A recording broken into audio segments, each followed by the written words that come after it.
전능하신 아버지 하나님 천지의 창조주를 믿습니다. 나는 그의 유일하신 아들 우리 주 예수 그리스도를 믿습니다.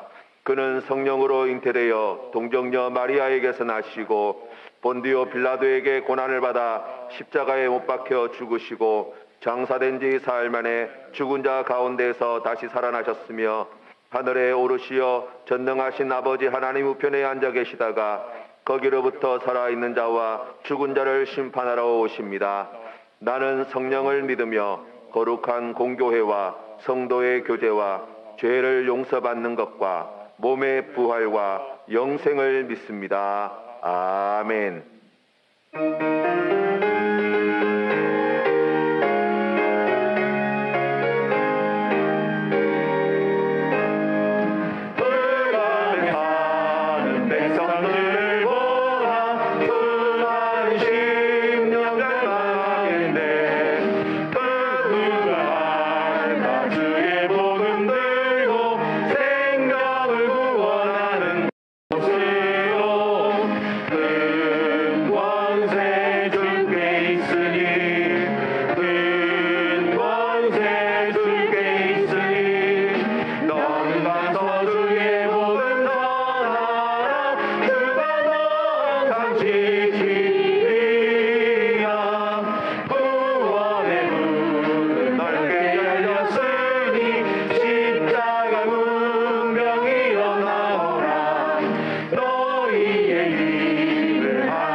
거룩하시고 은혜로우신 아버지 하나님, 2021년 새 새날을 주시고 그 세 번째 날에 금년 첫 주일 예배를 드립니다.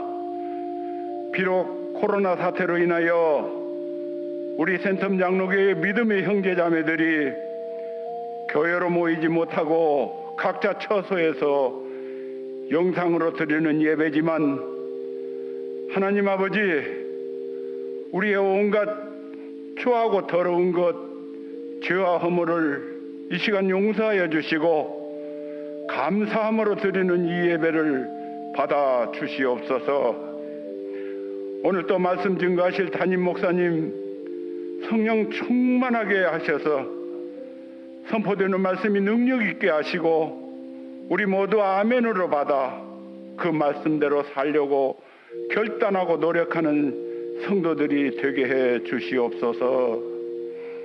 아버지 하나님, 금년에도 코로나 사태는 진행 중이고 정치 경제는 불안하여 우리의 삶이 결코 녹록지만은 않다고들 말합니다.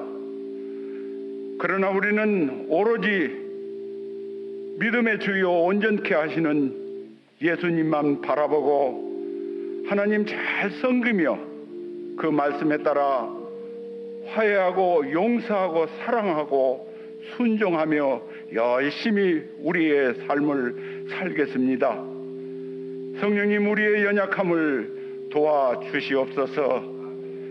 새해에는 코로나 사태도 종식되고 주의 도우심으로 우리의 영역이 강건하게 하시옵고 우리 형제자매들의 가정과 일터가 더욱더 든든히 서가게 도와주시옵소서. 성령님, 우리는 마땅히 구할 바를 알지 못하나 말할 수 없는 탄식으로 우리를 위하여 간구하시옵소서. 하나님 아버지, 이곳에 우리 센텀 장로교를 세워주신 아버지의 뜻을 깨달아 우리 교회가 가난한 자, 병든 자, 외로운 자 곁에 있게 하시고 또한 선교의 전초기지로서 써주시옵소서. 교회와 학교와 청년들을 잘 양육하여 우리 교회와 이 나라의 내일을 꿈을 보게 하시고 선교지에 파송된 선교사님들의 선교 활동이 이 코로나 사태로 인하여 멈추지 않도록 우리 선교사님들을 강건하게 붙들어 주시옵소서. 역사를 주관하시는 아버지 하나님, 이 나라 이 민족을 향한 우리의 염려와 바램을 주님 아시오니 이 민족에게 복음 주시고 경제적인 번영을 주신 하나님의 선하신 뜻이 하늘에서와 같이 이 땅에서도 이루어 주옵소서. 사랑의 아버지 하나님, 새초부터 새말까지 여호와 하나님의 눈이 항상 우리를 살피사 우리의 길이 평탄하고 형통하게 하옵소서. 우리 주 예수님 이름으로 간절히 기도드리옵나이다. 오늘 우리에게 주신 하나님 말씀은 열왕기하 3장 9절에서 12절 말씀입니다. 열왕기하 3장 9절에서 12절 말씀은 구약성경 563면에 있습니다. 하나님 말씀을 받들어 읽도록 하겠습니다. 이스라엘 왕과 유다 왕과 에돔 왕이 가더니 길을 둘러 간지 7일에 군자와 따라가는 가축이 먹일 물이 없는지라. 이스라엘 왕이 이르되 슬프다, 여호와께서 이 세 왕을 불러 모아 모압의 손에 넘기려 하시는도다 하니, 여호사밧이 이르되 우리가 여호와께 물을 만한 선지자가 여호와의 선지자가 여기 없느냐 하는지라. 이스라엘 왕의 신하들 중에 한 사람이 대답하여 이르되 전에 엘리야의 손에 물을 붓던 사밧의 아들 엘리사가 여기 있나이다 하니, 여호사밧이 이르되 여호와의 말씀이 그에게 있도다 하는지라. 이에 이스라엘 왕과 여호사밧과 에돔 왕이 그에게로 내려가니라. 아멘.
예, 하나님 뜻을 이 땅 위에라는 제목으로 하나님 말씀 전하겠습니다.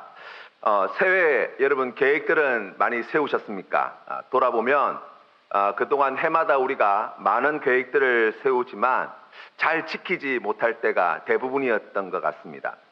1월도 못 넘기고 유야무야 지나가던 때가 많지 않았나 이렇게 돌아봅니다. 제일 계획을 잘 못 지키게 되면 처음에는 아이쿠야 내가 이거 빨리 만회해야 되겠다 생각하지만 이게 시간이 지나고 나면 자신을 원래 계획 같은 건 안 지키는 사람이라고 스스로 낙인 찍어버릴 때가 많지요. 안 되는구나, 해도 안 되는구나, 나는 안 되는구나, 나는 계획 같은 거 잘 못 지키는 사람이구나 라고 스스로 포기하게 됩니다. 어떤 분이 그런 말씀을 하시더라고요. 우리가 계획한 대로만 살 수 있다면, 우리가 결심한 대로만 살 수 있다면 우리가 지금 어떻게 되었을까를 한번 생각해 보라는 거예요. 어떤 분이 한마디로 이렇게 정의하셨습니다. 아마 슈퍼맨이 되어 있을 것이다 라는 거예요. 엄청난 성공은 우리가 장담할 수 없지만 분명한 것은 우리가 계획하고 작정하고 결심한 대로만 실행을 한다면 우리는 분명히 엄청난 성숙과 성장을 이루었을 것이라는 말이에요. 캐나다에서 이런 실험을 했어요. 대학생들 한 289명에게 모아다가 이제 어떤 교육 프로그램을 진행하게 되었는데 교육 프로그램 가운데 하나가 무엇이냐면 이제 학기 중에 우리가 학생의 신분이지만 이 생활비를 아껴서 저축하는 것이 매우 미래를 위해서 꼭 필요한 일이라는 것에 대해서 여러 번 강조해서 교육을 했다는 거예요. 그래서 이 프로그램에 참여한 학생들에게 설문조사를 냈어요. 어떻습니까? 라고 이야기하니까 다들 하나같이 너무나 유익한 프로그램이었대요. 그래서 이제 이 행사를 준비한 주최 측에서 이제 학기 중에 이 저금을 할 수 있는 그런 프로그램들을 안내하고 참여하시겠습니까? 라고 물었어요. 그랬더니 대부분의 학생들이 자신에게는 소용이 없습니다 라고 대답을 했다는 거예요. 왜 그런가 라고 물어봤더니 프로그램 자체가 나빠서가 아니라 프로그램은 너무나 좋고 자신들이 생각할 때도 저축의 필요성은 충분히 알겠는데 내 혼자 스스로 할 수 있다라는 거예요. 그래서 굳이 그런 프로그램을 하지 않더라도 내 혼자 잘할 수 있습니다 라는 취지에서 이제 좋은 프로그램이지만 사양하겠습니다 라고 대답을 했다는 거예요. 그런데 그 중에 일부를 선별하여서 강제로 이 프로그램에 가입을 하게 하고 이제 한 학기를 지나게 되었습니다. 연구 결과를 이렇게 돌아보니까 그 프로그램에 억지로라도 참여했던 학생들 가운데 68%가 그들이 목표했던 목표치를 이루었다는 거예요. 그리고 그 교육 프로그램에 참여하였지만 그 저축 프로그램에 가입하지 않았던 사람들 가운데는 한 57% 정도만 목표를 이루었다고 이렇게 연구 결과를 보고하는 것을 보았습니다.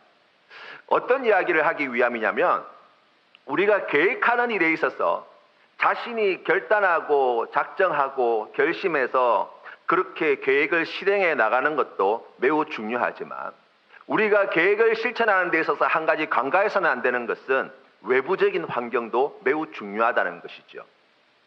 좋은 계획을 세웠다면 좋은 계획을 실행할 수 있는 외적인 조건들도 돌아보는 지혜가 필요하다는 것입니다.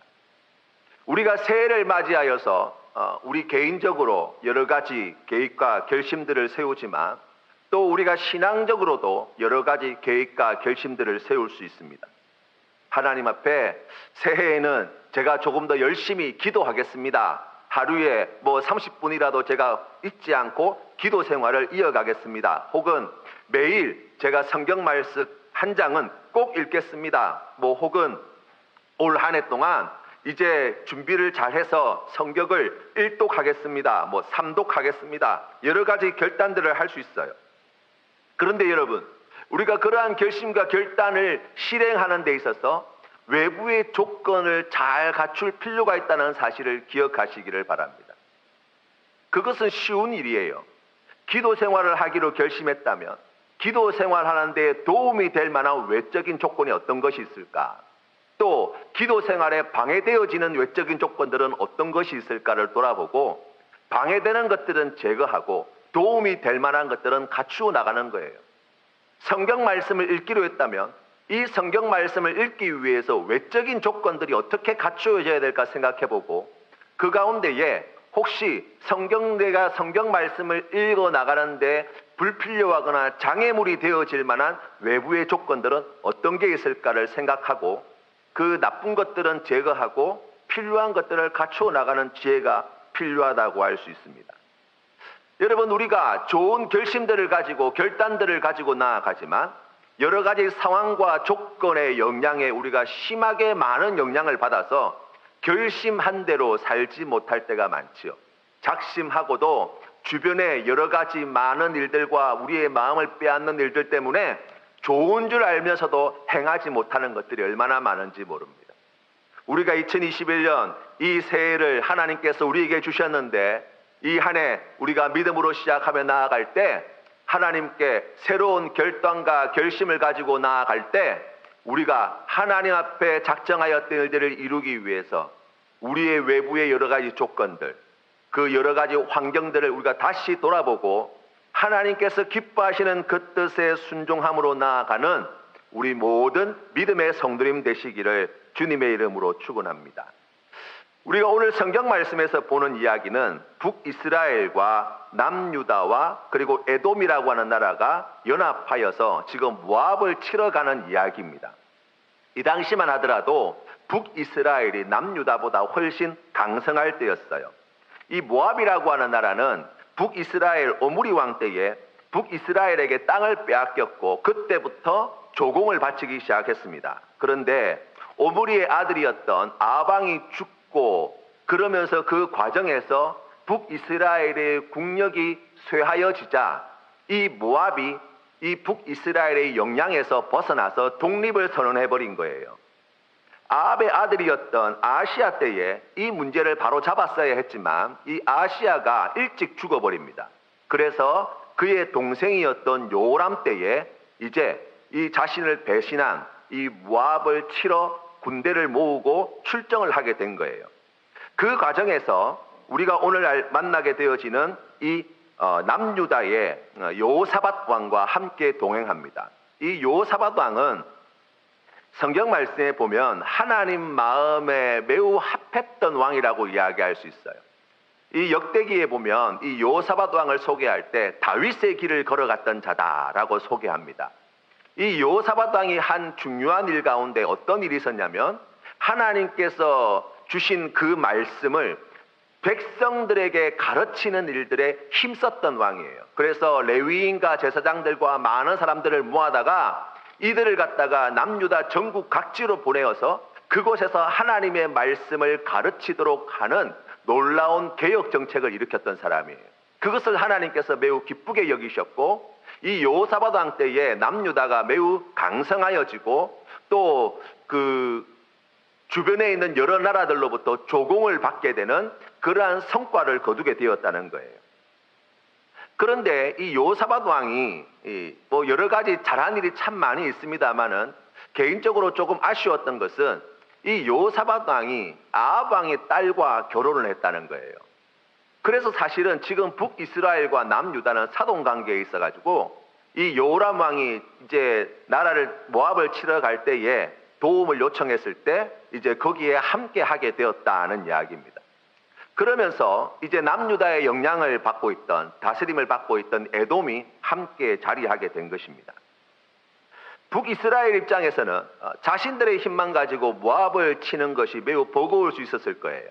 어떻게 생각해 보면 남유다와 에돔까지 함께 합세하게 되었으니까 이번 전쟁에서 승산이 더 커졌다라고 이야기할 수 있습니다. 더할 나위 없는 이 모압을 정벌할 수 있는 더할 나위 없는 기회를 가지게 된 것입니다.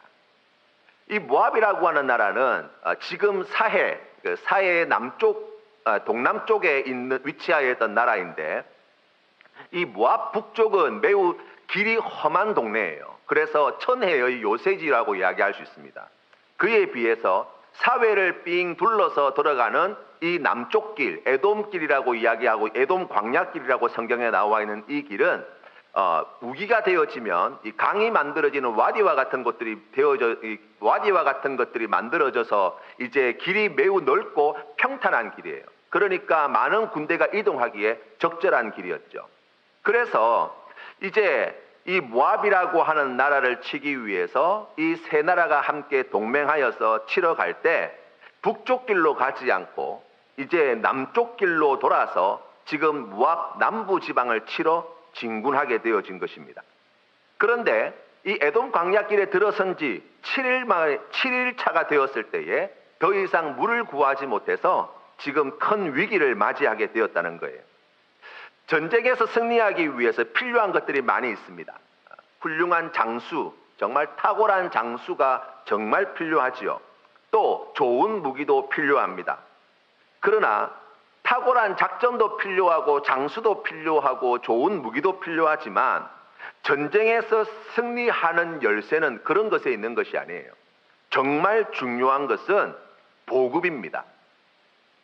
우리가 역사를 보면 2차 세계대전 때도 사실은 마찬가지였습니다만은 전쟁에서 누가 보급선이 원활하게 돌아가느냐에 따라서 전쟁의 승패는 좌우된다고 이야기할 수 있어요.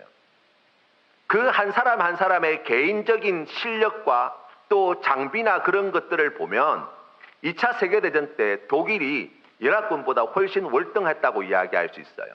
하지만 독일이 결코 연합군을 넘어서지 못했던 것이 바로 보급의 문제였어요. 우리가 잘 알고 있는 한나라 유방이 나라를 세울 때도 마찬가지였습니다. 어떻게 초패왕 항우를 물리치고 한나라가 승리하게 되었나? 이 한나라 유방이 나중에 전쟁에서 승리하고 나라를 세운 후에 이제 개국 공신들을 이제 상을 주게 되어지는데 1등 개국 공신으로 상을 준 자는 번쾌라든지 한신과 같은 대장군들이 아니에요. 거기에 보시면 소고라고 하는 신하를 1등 개국 공신으로 상을 줍니다. 어떻게 해서 그와 같은 신하가 상을 받게 되었나 살펴보았더니 이 소고라고 하는 사람이 하는 일이 뭐냐면 행정을 맡은 사람이에요. 왕이 출정해 나가면 그 뒤에서 전쟁의 군수 물자를 차질 없이 조달하고 남겨두고 간 이 성과 백성들을 잘 다스리는 일을 했던 사람이 바로 이 소고예요. 그 항우는 이 한나라 항고조는 자기가 전쟁에서 승리하여서 항우를 물리치고 이 한나라를 세우는데 가장 결정적인 역할을 했던 사람이 바로 이 소고라고 생각하여서 이 소고에게 개국 1등 공신의 상을 내립니다. 그만큼 보급이 중요하다는 거예요. 오늘 성경 말씀에 나와 있던 이 북이스라엘이 모압을 치러 갈 당시를 생각해 본다면 이 보급품 가운데 제일 중요한 보급품이 뭐였을까요? 바로 물이에요. 광야길을 걸어가는 이스라엘 백성들에게 이 물이 없다고 하는 것은 전쟁에 싸워보기도 전에 패배하여 도망갈 일만 남아있다라고도 이야기할 수 있습니다. 그래서 물이 떨어지게 되어지자 우리가 오늘 읽은 성경 말씀 앞절 10절 성경 말씀 10절 말씀에서 북이스라엘의 여호람 왕은 슬프다 여호와께서 이 세 왕을 불러 모아 모압의 손에 넘기려 하시는도다 하고 하나님을 원망하기 시작하였습니다. 우리가 이 장면을 어디서 많이 봤어요? 어디서 봤습니까? 출애굽했던 이스라엘 백성들이 광야에서 물이 없을 때에 하나님께 원망하며 불평하였다 하는 이야기를 우리가 종종 보았습니다. 어떻게 생각해 보면 하나님께 불평을 하고 원망하였다는 이야기는 하나님을 믿지 않았다는 것이고 하나님께 절망하였다는 이야기일 것이고 하나님을 불신하였다는 이야기일 것입니다. 그런데 여러분 성경 말씀을 잘 보시면 참 놀라운 것이 이스라엘 백성들이 물이 없어서 하나님을 불평하고 원망하였는데 결론은 무엇이었습니까? 하나님이 물을 늘 주셨다는 거예요. 오늘 성경 말씀의 이 여호람 왕도 마찬가지죠. 물이 떨어지자 하나님께 이스라엘 백성들이 지금 모압 군에게 지금 물이 없어가지고 패하여 이제 나라가 이제 위태롭게 되어지는 그러한 상황들을 보면서 하나님께 원망하고 불평하였는데 오늘 이야기의 전체 내용은 무엇입니까? 결국 모압에게 승리하게 하셨다는 것입니다. 우리는 종종 이런 등식을 가지고 하나님을 생각할 때가 있어요. 하나님을 잘 따르고 하나님을 잘 믿는 사람에게는 하나님이 복을 주시지만 하나님을 안 믿고 안 따르는 자들에게는 하나님을 의심하고 불평하고 원망하는 자에게는 벌을 내리신다는 등식 말입니다. 그런데 여러분, 출애굽할 때도 마찬가지였고 오늘 이야기에서도 마찬가지예요. 물 안 준다고 하나님께 그렇게 원망하는 자들이 물을 못 먹은 적은 한 번도 없어요. 고기 안 준다고 불평한 자들이 고기를 못 먹은 적은 없다고요. 여러분, 이것이 하나님의 뜻이에요. 이것이 하나님의 진면목이라고 이야기할 수 있습니다. 왜 그렇습니까? 하나님이 그들을 사랑하셨기 때문입니다. 하나님은 세상을 사랑하십니다. 그래서 하나님은 선인과 악인에게 동일한 은혜와 복을 베푸시는 분이십니다. 하나님은 죄인 한 사람이 돌아오는 것을 의인 99으로 인해 기뻐하는 것보다 더 큰 기쁨을 누리시는 분이십니다. 그래서 이른 양 한 마리를 찾기 위해서 99마리의 양떼를 두고 산과 계곡을 이른 양을 찾을 때까지 찾고 또 찾아 헤매시는 분이 하나님이시라고 말씀합니다. 예수 그리스도께서는 우리가 아직 죄인 되었을 때에 십자가에 달려 죽으셨습니다. 왜 그렇습니까? 사랑해서 그렇습니다. 다른 이유가 없습니다. 하나님의 사랑과 은혜는 우리의 불신앙과 불순종보다 비교할 수 없이 크다는 것입니다. 우리가 이것을 믿는 성도가 되어야 할 줄로 믿습니다.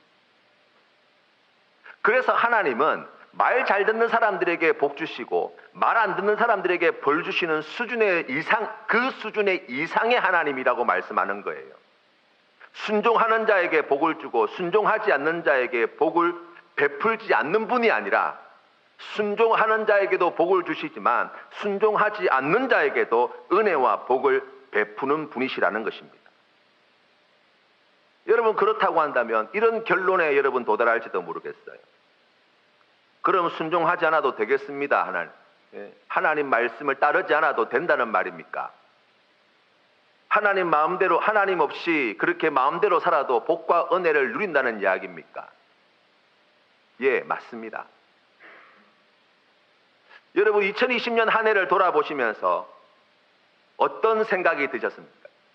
여러분이 2020년 한 해를 돌아보시면서 하나님께 잘한 것이 많습니까? 못한 것이 많습니까?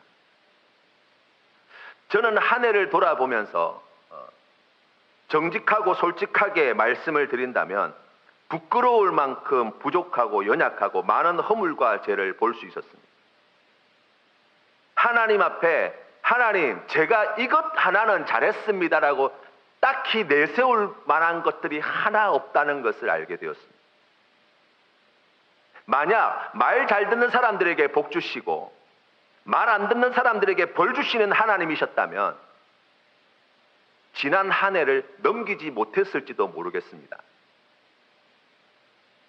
그런데 우리가 지난 한 해를 돌아보면서 깨닫는 것이 무엇입니까? 그럼에도 불구하고 하나님은 변함없이 나를 사랑하신다는 것입니다. 99번 실패하고 넘어지고 하나님을 기쁘시게 하는 믿음의 길이 아니라 내 마음대로 내 뜻대로 행하는 그러한 삶을 살았지만 한번 하나님 앞에 순종하는 그 삶을 우리 하나님께서 너무나 크게 기뻐하시다라는 것입니다. 하나님의 뜻을 이 땅 가운데 이루어가는 사람이 성도요 교회라고 이야기할 수 있습니다. 좋은 성도는 어떤 사람입니까? 어떻게 생각해 보면 하나님 앞에 모든 것에 부족함이 없이 온전하고 순종하여서 100점 만점에 되는 100점 만점을 얻는 사람, 아니요, 그것보다 좋은 성도라고 이야기하는 것은 하나님이 나를 사랑하시는 줄 아는 사람이라고 이야기할 수 있습니다. 내가 이것밖에 되지 않음에도 불구하고, 내가 이렇게 부족함에도 불구하고, 내가 이렇게 죄와 허물이 많음에도 불구하고 여전히 나를 사랑하셔서 은혜와 복을 베풀어 주시는 하나님이시다는 사실을 아는 것, 그것을 믿음으로 고백하는 성도가 되는 것, 바로 그것이 하나님께서 기뻐하시는 성도의 모습이라고 이야기할 수 있습니다. 북이스라엘의 여호람이 물이 떨어지자 하나님께 불평을 하였다면, 남유다의 여호사밧 왕은 물이 떨어졌을 때 제일 먼저 한 것이 하나님의 뜻을 물을 선지자를 찾는 것이었습니다. 하나님의 뜻을 이 땅 가운데 이루어가는 성도에게도 하나님은 은혜를 베풀어 주십니다. 왜 그렇습니까? 사랑하기 때문이지요. 그렇다면 오늘 말씀에 나오는 여호람 왕도, 여호사밧 왕도 모두 하나님의 은혜와 복을 받은 왕이 맞습니다. 그런데 차이가 있다는 거예요. 하나님을 멀리하는 여호람 왕은 하나님의 뜻에 순종하는 여호사밧 왕을 통해 하나님의 은혜와 복을 받아 누리게 되었다는 사실입니다. 이후에 엘리사 선지자도 이렇게 고백합니다. 14절 말씀에 내가 만일 유다의 왕 여호사밧의 얼굴을 봄이 아니면 그 앞에서 당신을 향하지도 아니하고 보지도 아니하였으리이다. 아멘. 어떤 분이 자신의 블로그에 이런 글을 남기셨더라고요. 이분은 사업을 이제 하고 계신 분인데, 이분이 청년회 때 유학생들이 이제 모여서 수련회 하는 코스타 수련회에 참여하여서 우리가 잘 알고 있는 김동호 목사님께서 하시는 그 설교 말씀을 듣게 되었는데 큰 감동을 받았다는 거예요. 잘 사는 사람에 대한 말씀이었습니다. 우리 교회에서도 말씀을 하셨어요. 세상 사람들은 5,000명분의 사람들을 깔고 앉아서 그 모든 좋은 것들을 혼자 먹는 사람을 잘 산다 한다. 그러나 하나님은 5,000명을 먹이는 사람을 잘 산다고 말씀하신다라는 거예요. 그 말씀이 큰 감동이 되어서 이분이 그때부터 시작하여서 자신의 꿈과 비전을 5,000명을 먹이는 사람이 되어야 되겠다라는 꿈을 가지게 되었다는 거예요. 그리고 그것을 위해서 지금도 최선을 다하여 자신의 삶의 자리에서 그렇게 살아가고 있다는 말씀이었습니다. 여러분, 그런데 5,000명을 먹인다는 것은 결코 쉬운 일이 아니에요. 가족 한 가정당 3명씩을 치더라도 약 한 1,500가정 이상이 되어야 되는 거예요. 그만큼 큰 규모의 숫자라고 이야기할 수 있습니다. 그러나 하나님께서 주신 이 말씀을 붙잡고 믿음으로 이와 같은 삶을 살기 위하여 헌신하고 있는, 그리고 그 길을 달려가고 있는 이분의 삶의 모습이 참으로 귀하고 아름답게 보였습니다. 우리 교회에서도 기업하시는 분들이 많이 계십니다. 바라기는 우리 귀한 성도님들 가정에, 또 기업에, 또 직장에 5,000명을 먹이고도 남음이 있는 복이 올 한 해도 넘치시기를 주님의 이름으로 축원합니다. 요즘 전 세계의 최고 이슈는 경제 문제라고 이야기할 수 있어요. 코로나로 인하여서 겪게 되는 가장 큰 고통은 경제적인 고통입니다. 경제와 관련하여서 최대 이슈는 일자리 이슈예요. 옛날에는 나라에서 기업에 10억 원을 지원해주면 새로운 일자리 10개가 만들어졌다면, 지금은 기술이 너무나 발전해서 10억 원을 지원해줘도 한두 사람 채용하는 것으로 그치게 됩니다. 그렇기 때문에 일자리가 가면 갈수록 점점 귀해지는 거예요. 사랑하는 성도님들이 경영하시는 사업체, 또 다니고 있는 직장이 그래서 매우 귀하다고 할 수 있어요. 우리의 삶 가운데에 하나님께서 주시는 은혜, 하나님께서 주시는 축복이 우리 사랑하는 성도님들의 직장 가운데에, 사업체 가운데에 아름답게 결실을 맺어서 크게 부흥하고 성장하여서 하나님께서 주신 이와 같은 거룩한 비전, 5,000명을 넘게 먹이고도 남음이 있는 놀라운 기업으로, 놀라운 직장으로 성장하는 형통의 복을 누리시는 2021년이 되시기를 주님의 이름으로 축원합니다. 요람왕과 여호사밧 왕이 찾아낸 하나님의 사람이 누구입니까? 바로 엘리사 선지자예요. 그는 아직도 선지자라고 불리워지지 않습니다. 오늘 성경 말씀에 보니까 엘리야의 손에 물을 붓던 자로 소개되고 있어요. 이 말은 엘리야 선지자의 종 엘리사라는 말이지요. 아마 엘리사가 승천하고 난 뒤에도 그의 그림자가 너무나 짙게 드리워서 아직 그 영향에서 벗어나지 못했다라고도 이야기할 수 있습니다. 그런데 이 여호사밧 왕은 이 엘리사 선지자를 이렇게 부릅니다. 12절 말씀에 여호와의 말씀이 그에게 있도다 하는지라. 아멘. 여러분, 가장 큰 위기와 절체절명의 그 어려움 속에서 하나님의 사람을 찾았던 이 여호사밧 왕이 이 엘리사에게 여호와의 말씀이 그에게 있다라고 하는 이 고백의 의미가 무엇입니까? 이 위기를 해결할 답이 그를 통해서 주어질 것이라는 거예요. 여러분, 우리가 어렵지 않게 경험하게 되는 것은 뉴스를 통해서 세상이 얼마나 어지럽고 혼탁하고 답이 없는가를 우리가 볼 수 있습니다. 엄청난 위기는 겪고 있는데 여기저기서 이러저러한 말들은 많이 나와 있는데 우리가 깨달아 알게 되어지는 것이 무엇입니까? 세상에 답이 없다는 거예요. 지금 이스라엘 군대에 물이 없습니다. 전쟁을 해보지도 못하고 도망가야 할 위기에 처해 있습니다.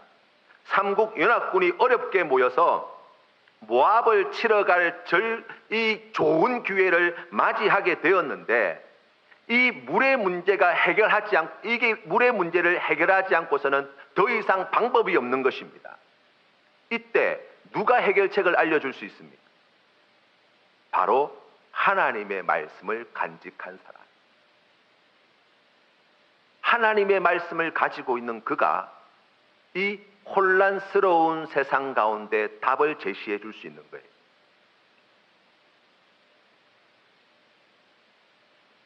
하나님의 뜻을 이 땅 가운데 이루어 나가는 성도, 바로 그가 세상에 답을 줄 수 있습니다. 빛이 없어 어둡다는 세상을 누가 밝힐 수 있습니까? 세상에 빛으로 보냄받은 성도입니다. 죄악으로 썩어 들어가는 세상, 살맛 안 난다는 세상을 누가 살맛 나는 세상으로 바꿀 수 있습니까? 누가 그 부패한 세상을 다시 정화시켜 나갈 수 있습니까? 하나님의 뜻을 이 땅 가운데 이루어 나가는 성도입니다.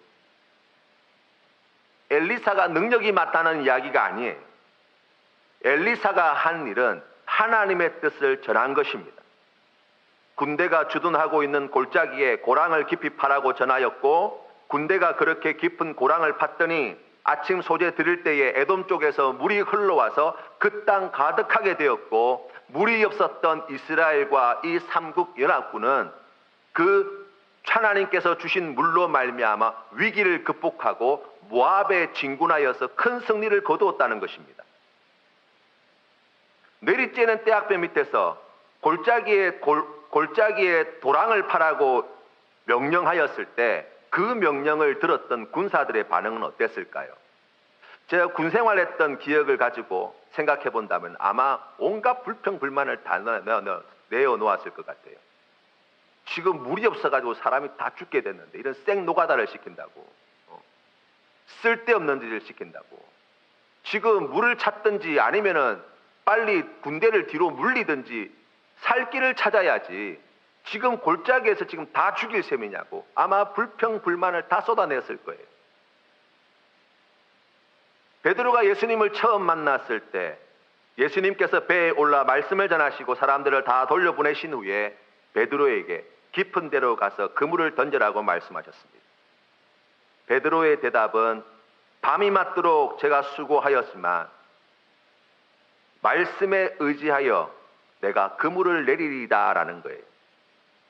그 결과가 무엇입니까? 2배가 잠길 만큼 은혜와 큰 축복을 받았다는 거예요. 하나님 말씀에 순종하는 것은 하나님의 축복을 담는 가장 귀한 그릇이 됩니다. 순종은 하나님이 주시는 은혜를 담아내는 가장 귀한 그릇이 되어진다는 것입니다. 믿음으로 주님의 말씀에 순종하게 되어질 때 지금은 보이는 것이 없고 손에 잡히는 것이 없지만 그 순종의 삶을 통하여 하나님께서는 크신 은혜와 복을 약속하고 계시고 그 일을 통하여 마침내 하나님의 말씀이 이루어지는 것을 보게 해 주시겠다는 것입니다. 하나님의 뜻을 이 땅 위에 이루어가는 귀한 믿음의 삶을 살아가는 성도의 삶이 그렇기 때문에 귀합니다. 세상 가운데에 하나님의 은혜와 축복을 담는 그릇이 되기 때문이에요. 절망 가운데 있는 세상 가운데 온통 죽음의 목소리가 커져가고 고통의 소리가 커져가고 비통한 음성이 커져가고 수많은 부조리와 제약이 넘쳐나는 이 엄청난 재앙의 구렁텅이와 같은 세상 가운데에 하나님께서 주시는 그 놀라우신 은혜와 축복을 담아내는 귀한 그릇, 바로 하나님의 뜻을 이 땅 가운데 이루어가는 성도를 통하여 하나님께서 그 일을 하시겠다는 것입니다.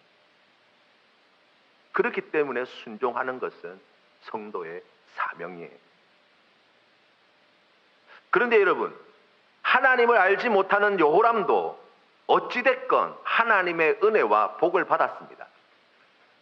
하나님께 순종하며 살았던 여호사밧도 똑같은 복을 받았습니다. 그런데 무슨 차이가 있습니까? 왜 굳이 하나님의 뜻을 이 땅 가운데 이루어가는 삶을 살아야 합니까? 남들이 하는 순종을 통해서 덕 좀 보며 살면 안 됩니까? 우리가 그렇게 생각할 수 있습니다. 거기에 대한 대답이 베드로가 우리에게 그 해답을 알려줍니다. 물고기가 그물에 찢어질 만큼 많이 잡혀 두 배가 가득 차게 되었을 때에 베드로가 보인 그 다음 행동이 무엇입니까? 누가복음 5장 8절 말씀입니까? 이를 보고 예수의 무릎 아래 엎드려 이르되 주여 나를 떠나소서 나는 죄인이로소이다. 예수님께서 10절 말씀에 이렇게 대답하십니다. 무서워하지 마라. 이제 후로는 내가 사람을 취하리라 하시니 그들이 배들을 대고 모든 것을 버려두고 예수를 따르니라고 말씀하고 있어요. 이 순종을 통해서 베드로는 예수님이 누구신지 알았어요. 그리고 주님의 말씀에 순종하여 깊은 데로 그물을 던졌던 베드로는 이후에도 계속하여서 예수님을 따르는 제자가 되었다고 말씀합니다. 하나님의 뜻을 이 땅 가운데 이루어가는 성도가 된다는 것은 하나님 뜻에 순종하는 삶을 사는 성도가 된다는 말입니다. 하나님 뜻에 순종한다는 것은 하나님의 은혜와 축복을 담아내는 가장 귀한 그릇이 된다는 말입니다. 하나님께로부터 받은 가장 귀한 은혜와 복이 무엇입니까? 그것은 다름 아닌 하나님이 누구신지 알게 된다는 사실이에요. 그리고 그 지식이 하나님의 말씀을 계속 따르는 삶으로 우리를 인도하게 된다는 것입니다. 삼국지와 초안지 이런 책들을 읽다 보면 한 가지 공통점을 볼 수 있습니다. 그것은 누가 영호거를 알아보느냐에 따라서 그 사람의 인생이 결정난다는 거예요. 분명히 영웅이라고 생각하여서 따랐는데 알고 보니 그들이 기대했던 영웅이 아니라 오히려 욕심과 아집에 휩싸여서 결국 멸망의 길로 걸어가는 그러한 자가 되었을 때 그들을 따랐던 수많은 무리들이 함께 망하게 되는 것을 볼 수 있습니다. 아무것도 아닌 것처럼 보였지만 그러나 장차 세상을 평정할 영웅으로 알아보게 될 때 그와 함께 하였다는 이유 하나만으로 개국공신의 자리에 오르는 거예요. 잠언 9장 10절 말씀에 여호와를 경외하는 것이 지혜의 근본이요 거룩하신 자를 아는 것이 명철이라고 말씀하셨어요. 예수님께서는 요한복음 17장 3절 말씀에 영생은 곧 유일하신 참 하나님과 그가 보내신 자 예수 그리스도를 아는 것이니이다. 아멘. 하나님의 뜻을 이 땅 가운데 이루어가는 성도에게 주시는 가장 큰 복이 무엇입니까? 라고 하면 거룩하신 자를 아는 복, 예수 그리스도를 아는 복을 주시는 거예요.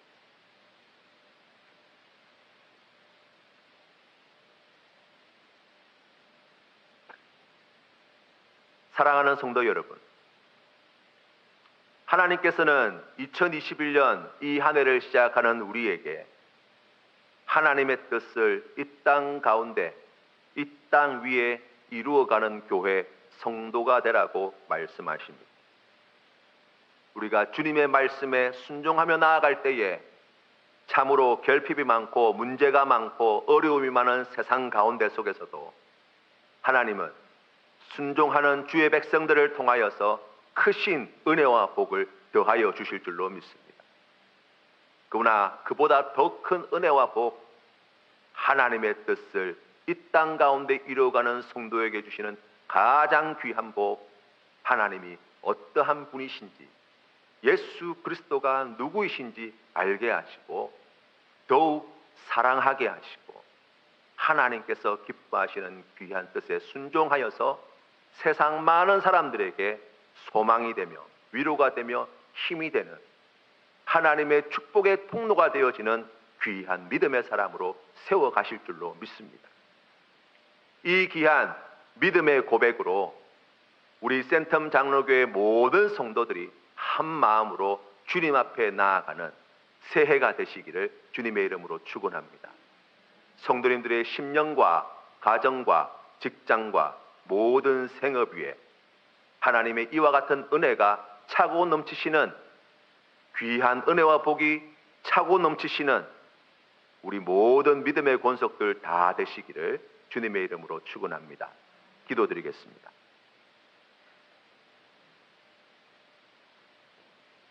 살아계신 하나님 아버지, 은혜를 감사합니다. 우리에게 복 주시기 위하여, 은혜 베풀어 주시기 위하여 우리를 이 순종의 자리로 불러주시니 감사합니다. 하나님의 뜻을 이 땅 가운데 이루어가는 귀한 사명의 자리로 우리를 불러주셨사오니 사랑하는 성도님들의 마음 가운데에 이 귀한 말씀을 마음에 새기고 순종함으로 나아가 하나님께서 예비하신 귀한 은혜와 복을 풍성히 받아 누리게 하여 주시며 더욱 귀한 은혜, 하나님을 알아가며 예수 그리스도를 알아가는 기쁨과 복을 누려 주님을 더욱 사랑하는 믿음의 사람으로 성장해 나갈 수 있도록 축복해 주시옵소서. 아버지 하나님, 이 어렵고 힘든 시절 가운데에 믿음으로 살아가는 사랑하는 성도님들의 가정과 직장과 생업을 지켜보호하여 주시옵소서. 하나님 아버지, 이 모든 일들이 하나님의 뜻을 이루는 데 귀하게 쓰임받는 은혜의 통로 도구가 되게 하여 주시옵시고 많은 사람들에게도 복이 되는 우리 모든 믿음의 권속들 되게 하여 주옵소서. 이제는 우리 주 예수 그리스도의 크신 은혜와 아버지 하나님의 영원하신 사랑과 성령 하나님의 교제하심이 오늘 주시는 말씀 마음에 새겨서 하나님의 뜻을 이 땅 가운데 이루어가는 성도로 살겠습니다. 그러한 센텀 장로교회가 되도록 힘쓰겠습니다. 헌신하겠습니다. 결단하며 나아가는 고개 숙인 주의 백성들 머리 위에 고통 가운데 있는 이 나라 이 민족과 세계 열방 가운데 이제로부터 영원토록 함께 하시기를 간절히 축원하옵나이다. 아멘.